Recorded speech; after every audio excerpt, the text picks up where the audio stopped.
what kind of parent are you? Are you a helicopter parent who hovers around and then swoops in whenever your child is frustrated or upset? Or are you more of a free-range parent who lets your child navigate the world pretty much unsupervised? Well, unfortunately, most of us don't really stop to think about our parenting style. But there's a lot of research that shows it is a critical factor in our child's development.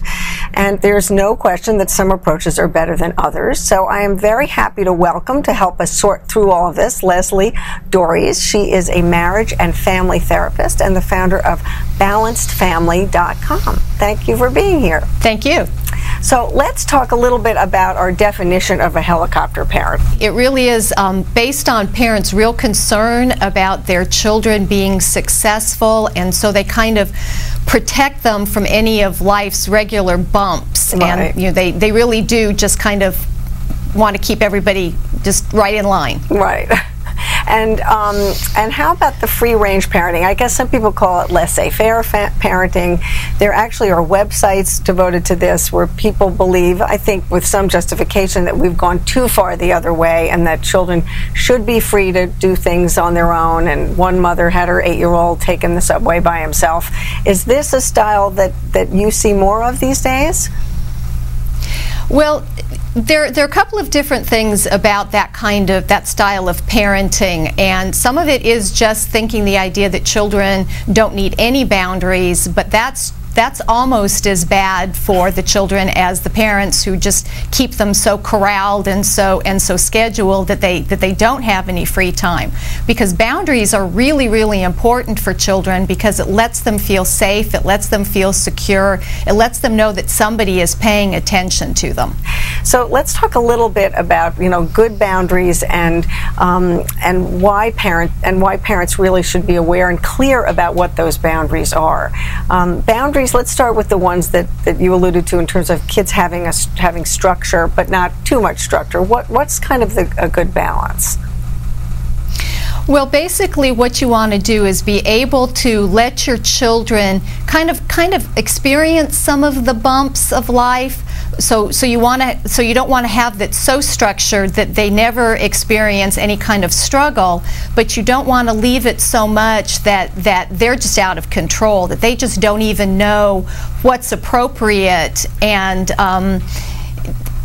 they just keep pushing and pushing and pushing to see if somebody is eventually going to tell them, hey, stop. The laissez-faire parenting, I think you're right, what you said before, that sometimes that means they're having absolutely no boundaries in the sense of limits, and this is seen as an opportunity to give them choices and independence. But is there an extreme to that, where you see laissez-faire parents who are basically leaving in their child's control things that children really can't handle? And what are the consequences of that? Well, absolutely. If children don't have any boundaries, now you have to understand, children don't have a lot of impulse control, and they don't have the ability to predict the consequences of their actions, right, which is why they need parents. And so if we just let them run loose, then they don't know when enough is too much. Right. And that's anxiety provoking. I mean, I think that does in fact become this vicious cycle that then a child is very anxious, particularly let's say around bedtime. If you kind of say, well, you can go to sleep when you're tired, that's not necessarily a good thing. Even if the child initially thinks that's a great idea, that's really not going to work. Well, absolutely, because again, it's our job as parents to put reasonable limits on them, because again, children don't know when they've gone past the point of being tired, right? And then they hit this second air of, and then they're a little crazy, and then we can't get them to sleep, and then they're just horrible the next day because they're overtired. Right. So you and I'm sure we both talked about authoritative parenting. What does that look like? What is your feeling about that style of parenting?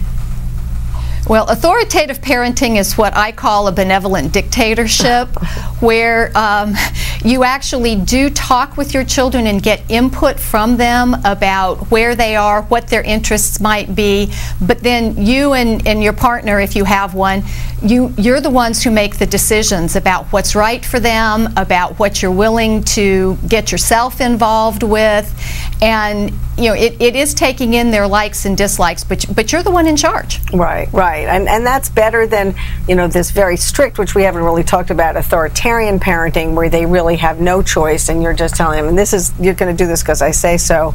And the other extreme, which is highly permissive, this kind of laissez-faire attitude. Absolutely.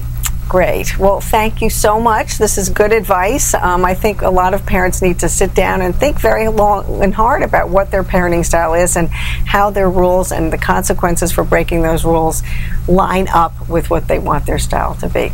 So, Leslie, Doris, thank you so much for being here.